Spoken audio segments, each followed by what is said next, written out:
Hello everyone, in today's video lecture we are going to read about the reaction of metal with acid, base, metal carbonates and metal hydrogen carbonates. Let's get started. तो सबसे पहले हम लोग पढ़ेंगे reaction of acid with metal. मतलब acid जब metal से reaction करता है तो क्या होता है। तो देखिए, जब भी कोई एसिड मेटल से रिएक्शन करता है तो वो बनाता है सॉल्ट प्लस हाइड्रोजन गैस। आइए कुछ एग्जाम्पल देख लेते हैं। देखिए, जब हाइड्रोक्लोरिक एसिड जिंक से रिएक्शन करता है तो वो बनाता है zinc chloride plus hydrogen gas. यहाँ पर जो जिंक क्लोराइड है वो एक सॉल्ट है और हाइड्रोजन एक गैस है। तो क्या होता है, जिंक आपका एक रिएक्टिव मेटल है। जब रिएक्टिव मेटल किसी एसिड से रिएक्शन करता है और उस एसिड में प्रेजेंस जो हाइड्रोजन होता है उसको रिमूव कर देता है, इस वजह से उस एसिड से हाइड्रोजन निकल जाता है और एक सॉल्ट का फॉर्मेशन होता है। आइए अब दूसरा एग्जांपल पढ़ते हैं। देखिए, जब डाइल्यूट एसिटिक एसिड, जिसका एक और नाम है इथेनोइक एसिड, जिंक मेटल से रिएक्शन करता है तो क्या होता है, जिंक उस एसिड में से हाइड्रोजन को H2 के फॉर्म में रिमूव कर देता है और बनाता है जिंक एसीटेट, जो कि एक सॉल्ट है। आपके बोर्ड एग्ज़ाम में क्वेश्चन पूछता है कि जब भी कोई एसिड या बेस मेटल से रिएक्शन करता है तो कौन सा गैस रिलीज़ होता है। तो हमेशा याद रखिए, जब भी कोई एसिड या कोई बेस किसी मेटल से रिएक्शन करता है तो हाइड्रोजन गैस निकलता है। लेकिन कुछ एसिड ऐसे भी होते हैं जो मेटल से रिएक्शन तो करते हैं लेकिन वो हाइड्रोजन गैस रिलीज़ नहीं करते हैं। तो आइए जानते हैं कि वो हाइड्रोजन गैस क्यों रिलीज़ नहीं करते। तो देखिए, जब नाइट्रिक एसिड जिंक मेटल से रिएक्शन करता है तो वो बनाता है zinc nitrate plus water plus nitrous oxide.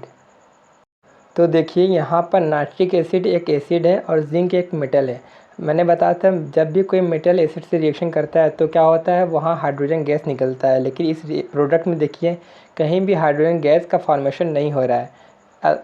क्या ऐसा रीज़न है कि हाइड्रोजन गैस फॉर्म नहीं होता। देखिए, इस रिएक्शन में हाइड्रोजन गैस फॉर्म होता है, लेकिन जो आपका नाइट्रिक एसिड होता है वह एक स्ट्रॉन्ग ऑक्सीडाइजिंग एजेंट होता है, जो कि हाइड्रोजन को ऑक्सीडाइज करके वाटर में कन्वर्ट कर देता है, यानी हाइड्रोजन को ऑक्सीजन प्रोवाइड करा देता है। इस वजह से हाइड्रोजन जो होता है वो वाटर में कन्वर्ट हो जाता है।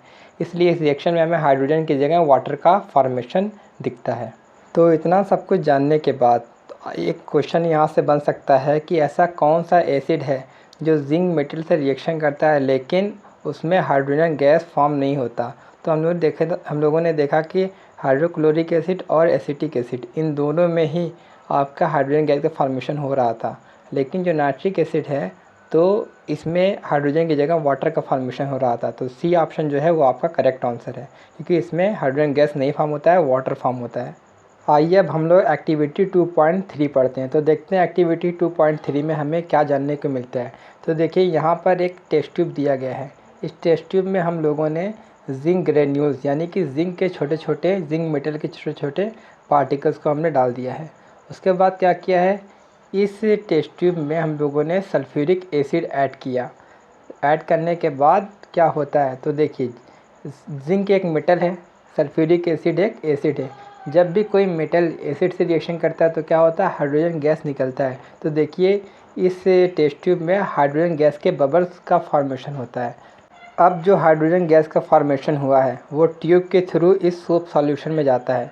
जैसे ही हाइड्रोजन गैस सोप सॉल्यूशन में जाता है तो सोप सॉल्यूशन में बबल फॉर्म होना शुरू होता है और उस बबल में हाइड्रोजन गैस ट्रैप हो जाता है।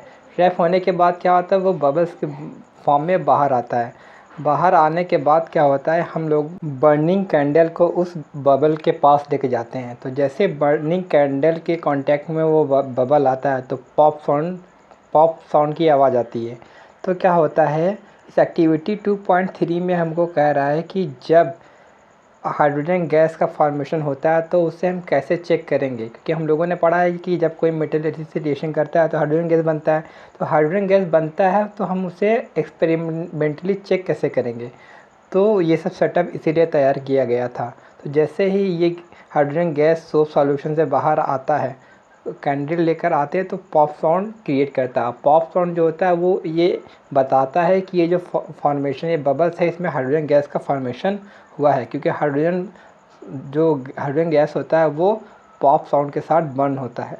हम लोग इसका केमिकल रिएक्शन भी देख सकते हैं। तो देखिए, जब dilute sulphuric acid zinc metal से रिएक्शन करता है तो जिंक डाइल्यूट सल्फ्यूरिक एसिड में से हाइड्रोजन को रिप्लेस करता है तो बनाता है zinc sulphate plus hydrogen gas. यहाँ पर जो जिंक सल्फेट है वो एक सॉल्ट है। आइए अब हम लोग पढ़ते हैं reaction of a base with metal. जब कोई बेस मेटल से रिएक्शन करता है तो क्या होता है। तो देखिए, जिस तरह से एक एसिड मेटल से रिएक्शन करता है तो हाइड्रोजन गैस और सॉल्ट बनता है, सेम वैसे ही जब कोई बेस मेटल से रिएक्शन करता है तो सॉल्ट प्लस हाइड्रोजन गैस का फॉर्मेशन होता है। तो आपके एनसीईआरटी में एक ही एग्जाम्पल दिया है, वो है कि जब सोडियम हाइड्रोक्साइड जिंक मेटल से रिएक्शन करता है तो वो बनाता है sodium zincate plus hydrogen gas. ये क्वेश्चन आपके बोर्ड एग्जाम में पूछा जा चुका है कि सोडियम हाइड्रोक्साइड जब जिंक से रिएक्शन करता है तो क्या बनाता है, प्रोडक्ट लिखना है आपको। तो आप यहाँ पर सोडियम जिंकेट और हाइड्रोजन गैस लिखिएगा। इसके बाद जो हम लोगों को अगला टॉपिक पढ़ना है वो है reaction of acid with metal carbonate. जब कोई एसिड मेटल कार्बोनेट से रिएक्शन करता है तो क्या होता है। तो देखिए, जब भी मेटल कार्बोनेट एसिड से रिएक्शन करता है तो अब तीन चीज़ें बनती हैं, salt, carbon dioxide plus water. तो आइए इसके एग्जांपल देखते हैं।